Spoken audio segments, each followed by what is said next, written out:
Eu quero compartilhar que nós possamos ter uma reflexão nessa noite sobre o tema como sair do comum para o extraordinário. Você pode falar isso para a pessoa que está do seu lado, para você gravar? Como sair do comum para o extraordinário? É uma pergunta. Vamos ler em João, capítulo 1, o versículo 12 e o 13. Diz assim: mas a todos que creram nele e o aceitaram, ele deu o direito de se tornarem filhos de Deus. Estes não nasceram segundo a ordem natural, nem como resultado da paixão ou da vontade humana, mas nasceram de Deus. Vamos orar. Senhor, essa é a sua palavra. Tu és a palavra, Jesus. Que o Senhor possa se revelar a nós. Que o Senhor possa revelar os segredos contidos aqui. E que cada pessoa saia transformada pela sua palavra. Que cada pessoa seja renovada em sua mente pela sua palavra. Que todo sofisma, que toda prisão, que toda cadeia seja desfeita pelo poder da sua palavra. Se manifeste aqui, Senhor, porque nós precisamos ouvir a sua voz. Nós abrimos o nosso coração, nós declaramos a nossa mente receptiva para a palavra de Deus, em nome de Jesus, amém. Então, no texto que nós lemos, diz que todos que creram nele, o aceitaram, ele deu o direito de se tornarem filhos de Deus. E como eu me torno filho de Deus? Como o texto diz, através do novo nascimento. E o que é o novo nascimento? Então, quando Adão pecou, ele trouxe separação para a humanidade. Nós somos um ser, nós somos formados de 3 partes: corpo, alma e espírito. O corpo que você está vendo, a alma, a nossa mente, as nossas emoções, os nossos desejos, e o nosso espírito, que esse é o que se relaciona com Deus. Então, quando Adão pecou e trouxe separação da humanidade de Deus, o espírito morreu. Então, enquanto nós não aceitamos a Cristo como nosso Senhor e Salvador, o nosso espírito está morto. Então, a partir do momento que eu reconheço que Jesus, ele morreu numa cruz, levando o pecado que era meu, levando as maldições que era minha, e eu aceito o plano dele. E eu aceito ele como meu Senhor e meu dono, porque Senhor é isso, é dono. Então Jesus é o meu proprietário. Eu não tenho mais vontade. A minha vontade é de acordo com a vontade dele.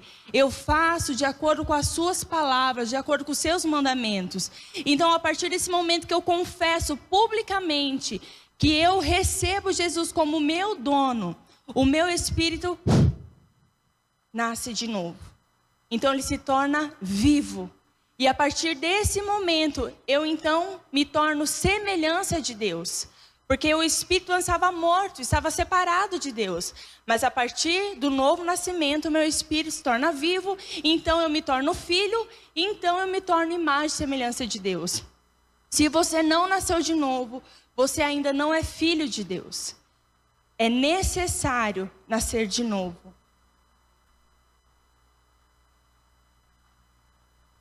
Em 1 João 3:1, diz assim: veja como é grande o amor do Pai por nós, pois Ele nos chama de filhos, o que de fato somos. Mas quem pertence a este mundo não reconhece que somos filhos de Deus, porque não o conhece. Eu gosto da parte que o apóstolo João diz assim: de fato, somos filhos. Nós somos filhos de Deus. Nós não somos escravos dele, mas nós somos filhos. E eu quero compartilhar uma história com vocês, para que a gente possa estar caminhando e fazendo um paralelismo de construção diante daquilo que nós vamos estudar na palavra de hoje. Havia um príncipe, e ele nasceu um berço de ouro, ele era o herdeiro do trono, só que ele foi raptado ainda criança. E ele se tornou um escravo. E ali ele trabalhava, ele tinha metas a cumprir, ali ele tinha o que fazer. Era um escravo, não tinha direito a nada, somente ao trabalho forçado. E durante muitos anos ele trabalhou ali, e quando ele já era jovem, encontraram ele e trouxeram ele de volta para o reino. E ali ele foi restituído como filho, como príncipe, como herdeiro do trono. Só que tinha um problema. Esse príncipe, às vezes na hora do almoço, ele ia comer e as pessoas começavam a servir ele, e ele ficava muito constrangido, e ele queria lavar o prato dele, e ele queria lavar a roupa dele, e ele queria trabalhar como ele trabalhava antes, só que agora ele não era mais um escravo, ele era um príncipe, o herdeiro do trono.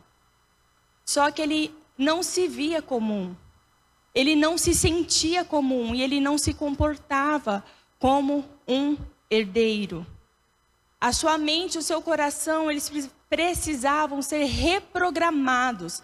A camada da escravidão, as camadas precisavam ser arrancadas, uma a uma, cada vez mais profundamente. Porque ele era herdeiro do trono, mas ele foi treinado para ser escravo. E é assim conosco. Porque quando Adão pecou, nós somos destituídos da glória. Então, Deus nos fez a sua imagem e semelhança, sim. Deus nos fez para termos um relacionamento com Ele, sim. Só que houve uma separação. Então, nosso espírito estava morto dentro de nós. Só que aí nós recebemos a Cristo, nós recebemos o seu plano redentor. Então, eu recebo um novo nascimento. Aí eu sou filha, mas muitas vezes eu me comporto como escrava do pecado. Porque antes a nossa natureza era pecaminosa, nós éramos escravos. Nós não conseguimos sair do pecado. Às vezes até tinha vontade, mas não tinha como, porque era escravo. Agora não, agora eu sou filho e eu consigo vencer o pecado. Ele não me domina mais. O pecado, ele tem que ser na nossa vida um acidente e não intencional.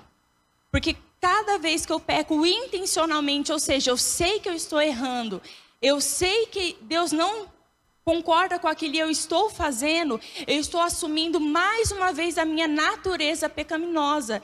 E eu estou matando a natureza de Deus dentro de mim. Pode chegar a um ponto, como a Bíblia diz, que a pessoa que conhece o Evangelho e abandona, ele é como um cão que vomita e vai no vômito comer. E que era melhor essa pessoa nunca ter conhecido o Evangelho, nunca ter nascido de novo. Sabe por quê?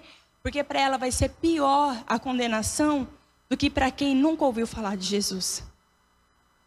É sério, não é? Nós não estamos brincando de ser filhos de Deus, nós somos filhos de Deus. Você não precisa se comportar mais como alguém que merece só as migalhas do Senhor. Não, você é filho, você é herdeiro. E como essa história que eu falei para vocês, tem uma história que nós vamos estudar agora na Bíblia muito parecida. Eu quero que vocês abram em Êxodo, capítulo 13. O versículo 17 e o 18 diz assim: Quando por fim o faraó deixou o povo sair, Deus não os conduziu pela estrada principal que corta o território dos filisteus. Embora fosse o caminho mais curto, Deus disse: se eles tiverem de enfrentar uma batalha, pode ser que mudem de ideia e voltem para o Egito. Por isso, Deus fez o povo dar a volta pelo deserto rumo ao Mar Vermelho. Assim, os israelitas saíram do Egito como um exército preparado para marchar. Então, o que me chama a atenção nesse texto, como vocês sabem, o povo de Israel foi escravo no Egito durante muitos anos. E ali chegou o tempo que Deus diz: basta, agora eu vou cumprir a promessa na vida do meu povo e eu vou tirar eles da escravidão. Mas não foi fácil eles saírem de lá. O Senhor, ele endureceu o coração de Faraó. E quando o líder Moisés chegou ali, disse: Faraó, liberte o povo, Deus quer que você liberte eles para que possa adorá-lo e tal. E Faraó disse não. E Deus enviou 10 pragas no Egito. Deus fez coisas que nunca tinha acontecido na terra. Ninguém tinha visto o que estava acontecendo ali. Então Deus tirou o povo de Israel, não foi de qualquer jeito do Egito, mas foi de uma forma extraordinária. Foi uma forma sobrenatural. E a palavra de Deus diz que Deus tirou eles com mão forte e poderosa. Ou seja, muitos sinais, muitas maravilhas, muitos milagres. Porque Deus queria que todo Israel, que todas as pessoas daquela região soubessem que foi Deus quem tirou Israel de lá.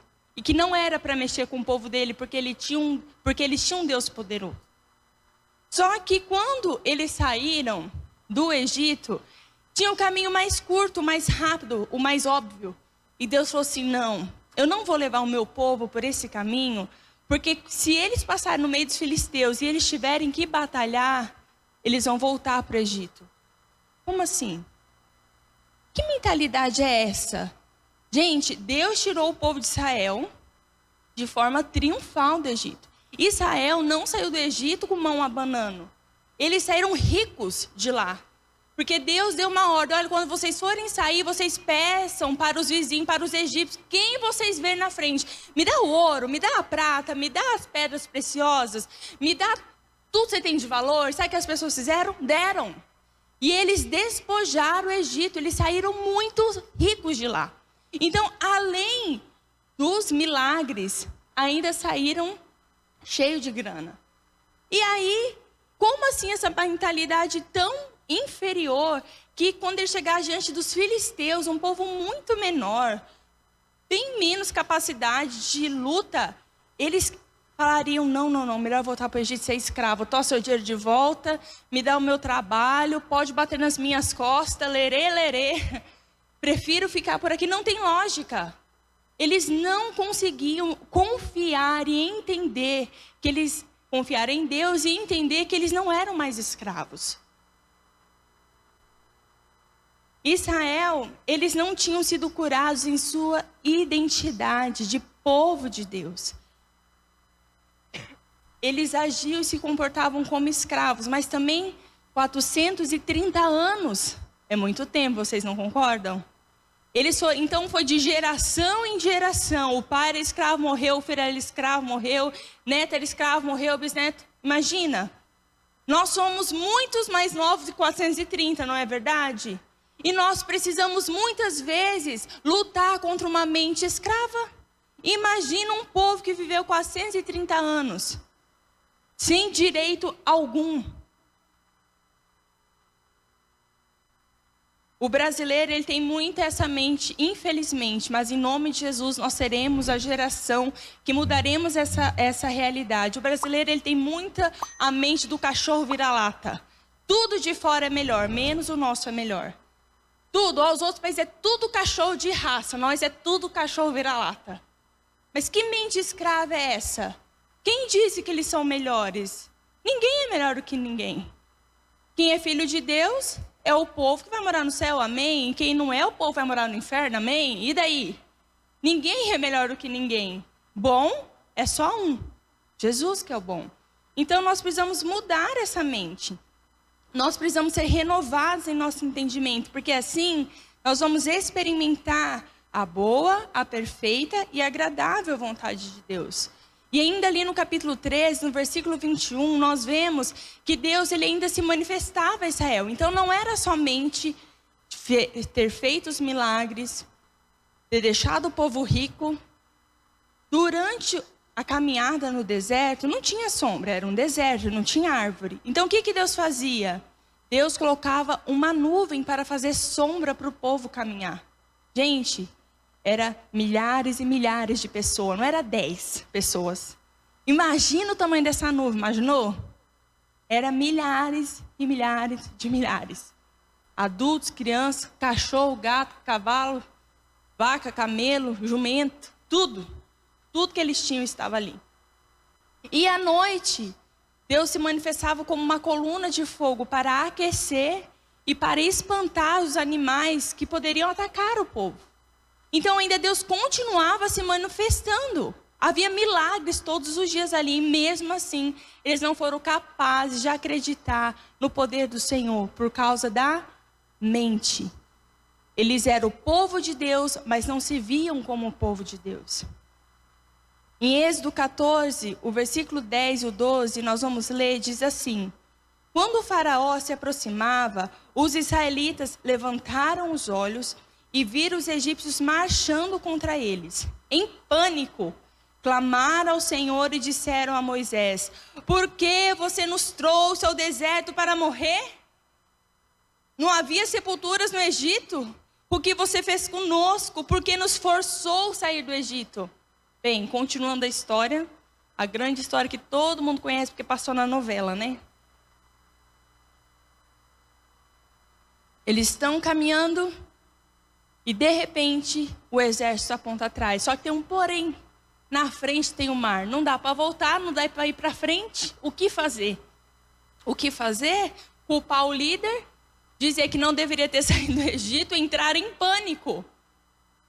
Gente, você fica imaginando. Eu não lembro a exatidão do número, mas eu lembro que era 2, 3 milhões de homens, só homens.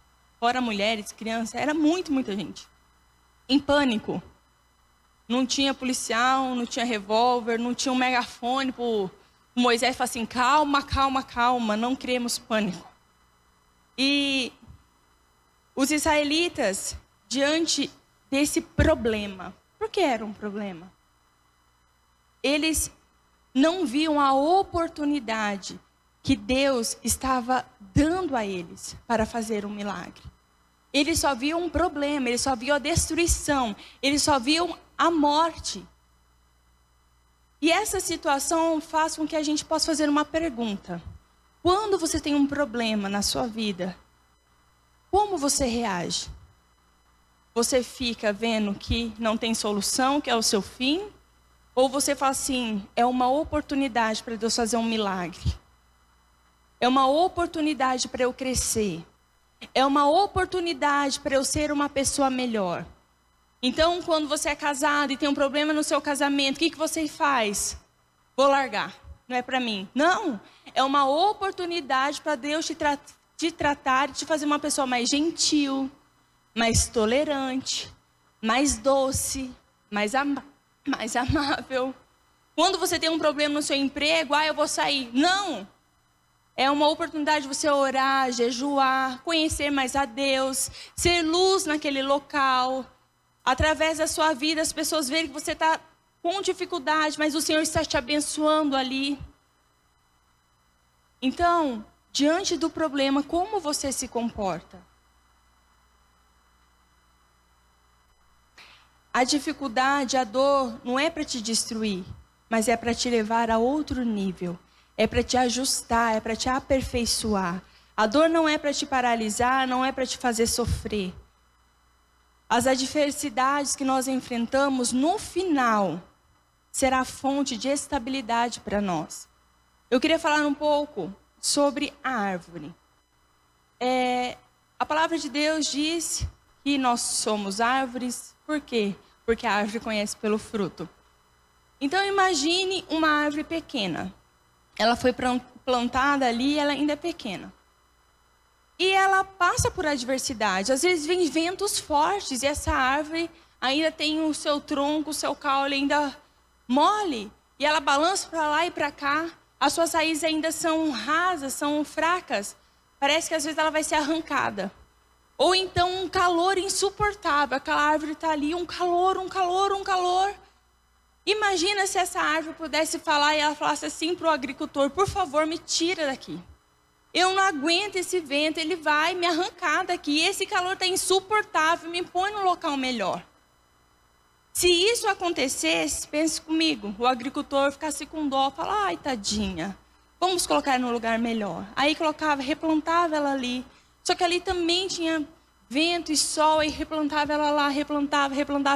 O que iria acontecer com essa árvore? Ela nunca se tornaria grande o suficiente para cumprir o seu destino. Por quê? Porque quando a árvore está fixa no lugar, e vem o vento, e vem o sol escaldante, o que acontece? Ela precisa aprofundar as suas raízes. Porque no profundo ela encontra nutrientes, água para se nutrir. Aprofundando as raízes, quanto mais forte for o vento, ela continua firme. Deus não pode te tirar quando você está na adversidade. Ele não pode fazer isso. Porque a adversidade vai tornar você firme. A adversidade vai te tornar estável. A adversidade vai aprofundar as suas raízes. Nós não deveríamos resistir àquilo que Deus permite que passemos para nos fortalecer em nosso destino. Então, voltando à história de Israel, eles estavam desesperados, em pânico. Meu Deus, vamos morrer. Ei, abençoado de Moisés, lá no Egito não tinha buraco suficiente para enterrar a gente? Vamos ser enterrados aqui agora? Vamos ser destruídos? E a resposta foi muito simples. Fiquem calmos. O Senhor lutará por vocês. Foi isso que Moisés respondeu. E quando Moisés foi orar ao Senhor, Deus disse bem assim: por que vocês estão clamando? Por que vocês estão chorando? Diga ao povo de Israel que marchem. Para onde a criatura vai marchar? Vai marchar para frente, vai morrer afogado. Vai marchar para trás, vai morrer esfaqueado pela espada. Como? O Senhor era com eles. Para ter vitória, é preciso ter batalhas. Tem muita gente que fala assim: esse é o ano da vitória. Ei, glória a Deus, e se anima. Oh, eu vou ter vitória. Gente, para ter vitória, tem que ter guerra.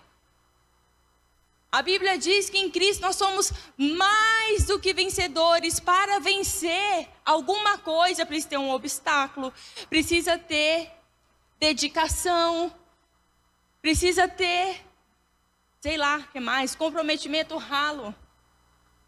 Tem uma frase que eu gosto muito. A Bíblia, ela é declarada na palavra de Deus como uma espada e não como um travesseiro.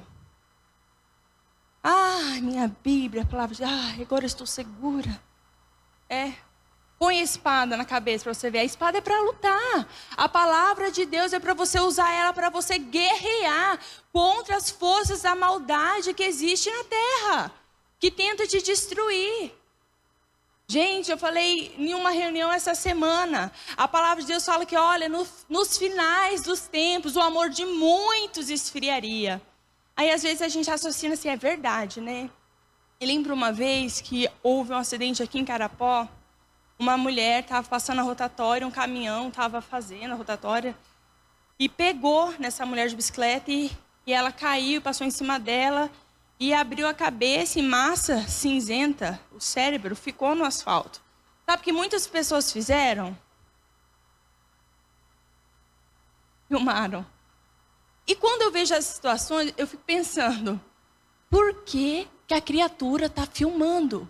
Vai ajudar, ajoelha, vai orar, chora, faz qualquer coisa, não faz nada, vai para gás, cala a boca. Mas para que a gente fala assim, é porque o amor de muitos esfriaria.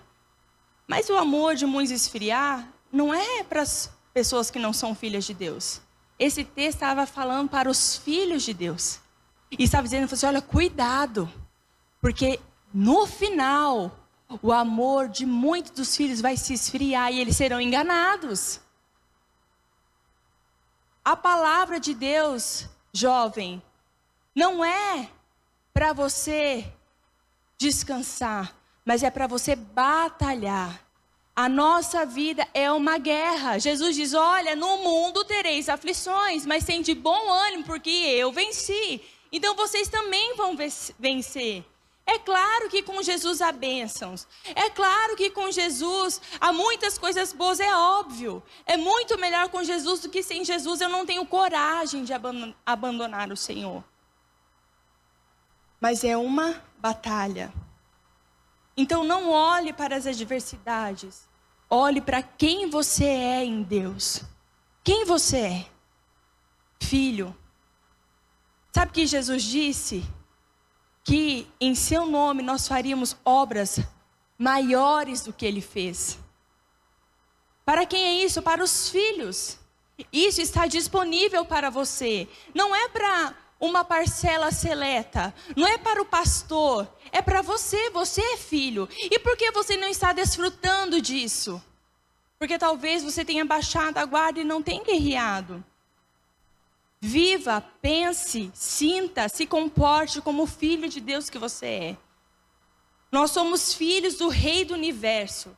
Então você deve saber disso e crer nisso. Em Romanos 12, responde para nós uma pergunta. Como então crer que eu sou filho de Deus? Como então eu vou viver como filho, como herdeiro? Romanos 12, 1 e 2 diz assim: portanto, irmãos, suplico-lhes que entregue seu corpo a Deus por causa de tudo que Ele fez por vocês. Que seja um sacrifício vivo e santo, do tipo que Deus considera agradável. Essa é a verdadeira forma de adorá-lo. Não imitem o comportamento e os costumes deste mundo, mas deixem que Deus os transforme por meio de uma mudança em seu modo de pensar, a fim que experimentem a boa, a perfeita e agradável vontade de Deus para vocês. Então, a chave, o segredo para você viver e se comportar como filho, para você sair do comum e viver o extraordinário. Gente, o extraordinário não é para poucos, mas é porque poucos decidem sair do comum, se sacrificar, pagar o preço e viver com a mente sendo renovada dia após dia para viver o extraordinário. A chave é isso: renovar o pensamento, renovar o entendimento. Como? Se enchendo da palavra de Deus, dia após dia, após dia, lendo a Bíblia todos os dias. Você precisa ler a Bíblia. Não importa se você vai ler 1 capítulo, 2 capítulo, 3, e não é apenas ler, é ler e meditar. O que é meditar? É refletir. O que Deus está falando aqui? Por exemplo, por que Deus escolheu Moisés? Por que Ele não escolheu outra pessoa? Eu começo a fazer perguntas assim, eu vou lendo a Bíblia, eu começo a perguntar, por que Moisés, Senhor? Por que não o Arão? Por que não a Miriam?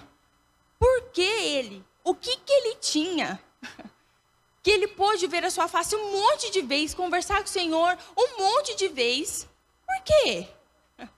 E aí eu começo a refletir e pensar, Senhor, por que o povo ficou com medo?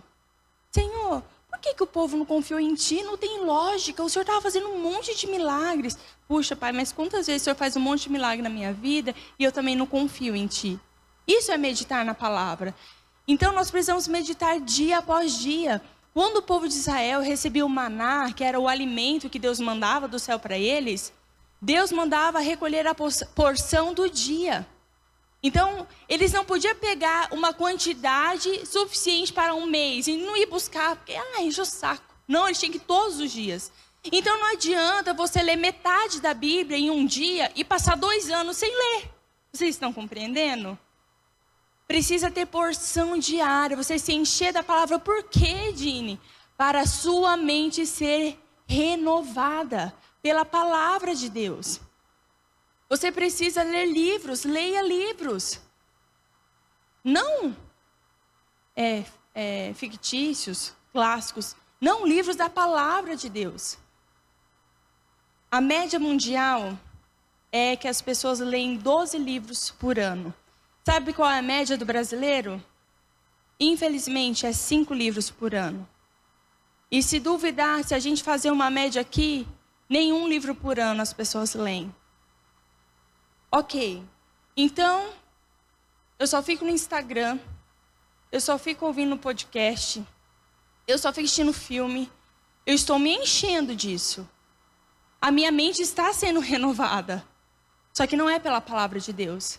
Então, quando vir uma adversidade, eu não vou me comportar como filho de Deus, porque eu não entendo que eu sou filho. Então, eu preciso me encher da palavra, mais e mais e mais. Eu preciso ler a Bíblia, eu preciso ler livros para eu aprender sobre a fé, sobre dons, sobre louvor e adoração. Eu preciso renovar o entendimento. Sabe como uma criança aprende? Pela repetição. Repete, repete. B com A, Bá. B com E, B. B com I, Bá. Não, vamos lá de novo. B com A, Bá. B com E, B. Repete, repete, aprende. E é assim também com você. Leia, releia, leia, releia. Não importa o tempo, não importa a quantidade, mas se dedique à palavra de Deus. Gente, não é brincadeira. Os tempos, o fim é mau. Mas o Senhor te escolheu para estar no tempo do fim. Sabe por quê? Porque você dá conta. Porque Ele confia que você vai ser a luz nessa terra, o sal nessa terra e vai fazer a diferença.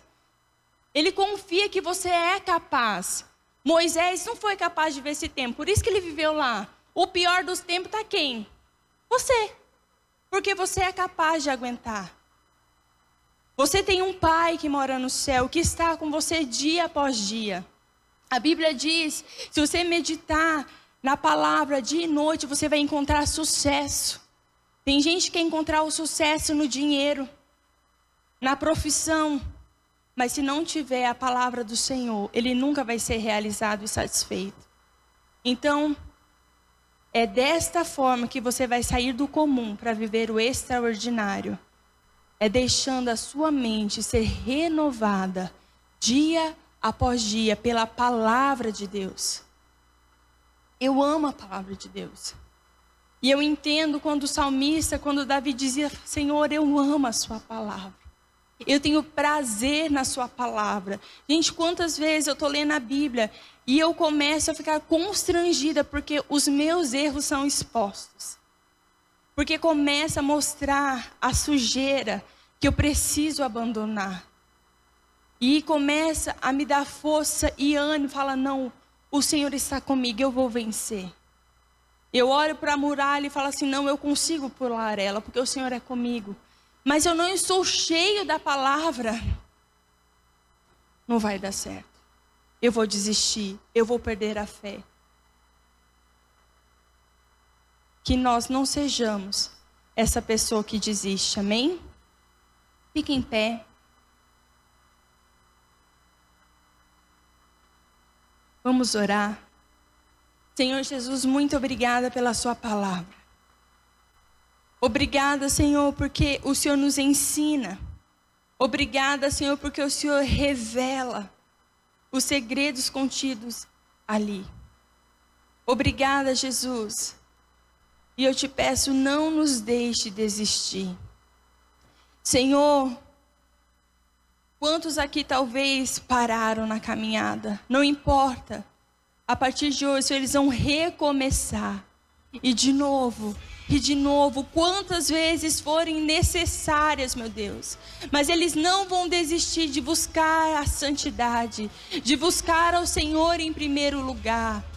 Senhor, que toda vez que eles jejuarem, que eles lerem a sua palavra, que eles buscarem, Senhor, conhecimento através de livros, que o Senhor possa estar renovando eles, os pensamentos, e que eles possam estar, Senhor, sendo transformados, e que eles possam viver a sua vontade, que é boa, perfeita e agradável. Senhor, cubra essa juventude, cubra cada pessoa que está ouvindo com o seu poder. E que a palavra que foi liberada hoje seja uma palavra renovadora.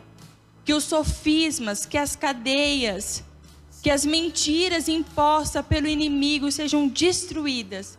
E que eles se tornam livres para correr, para viver, para desfrutar o que o Senhor determinou que cada um fosse. Senhor, que eles possam ver como eles são importantes. Como eles são essenciais para o seu reino e para o seu corpo. Que todo, Senhor, sentimento de orfandade, de abandono, seja, Senhor, agora substituído pelo seu amor. Toque cada vida nessa hora em nome de Jesus. Que a unção que quebra o jugo seja derramada aqui. Eu decreto cada jovem coberto pelo sangue do Cordeiro. Em nome de Jesus. Amém.